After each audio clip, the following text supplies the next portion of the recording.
കണ്ണൂർ ജില്ലാ കേന്ദ്ര കലാസമിതി കൂത്തുപറമ്പ് ബ്ലോക്ക് നഗരസഭാ കലാസമിതി ഭാരവാഹികളുടെ കലാകാര കൺവെൻഷൻ കൂത്തുപറമ്പ് മലയാള കലാനിലയത്തിൽ സംഘടിപ്പിച്ചു.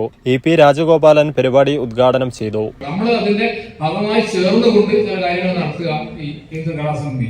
ഈ കേന്ദ്ര കലാസമിതിയുടെ വാക്ക് ഒരു നൊസ്റ്റാൾജിയന്റെ ഭാഗം.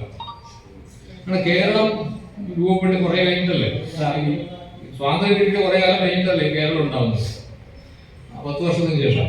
അപ്പോ ആ 10 വർഷക്കാലത്ത് നമ്മുടെ നാട്ടിലെ നാടക പ്രവർത്തകർ അന്ന് മലബാർ ജില്ലയാണ്, കണ്ണൂർ ജില്ല, കാസർഗോഡ് ജില്ല.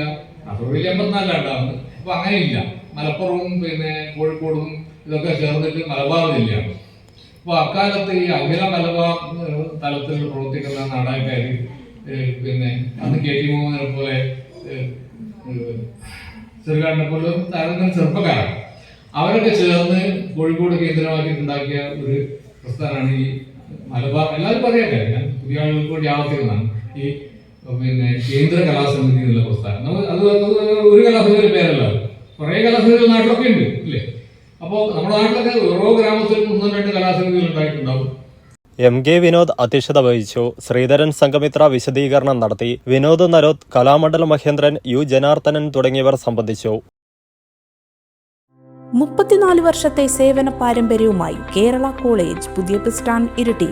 UGC അംഗീകൃത യൂണിവേഴ്സിറ്റി കോഴ്സുകൾ nursing care, medical laboratory technician, pharmacy assistant, OT technician, hospital administration.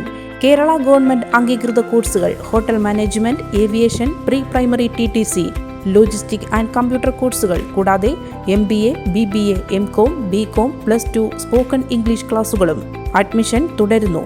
Kerala college പുതിയ ബസ് സ്റ്റാൻഡ് ഇരിട്ടി.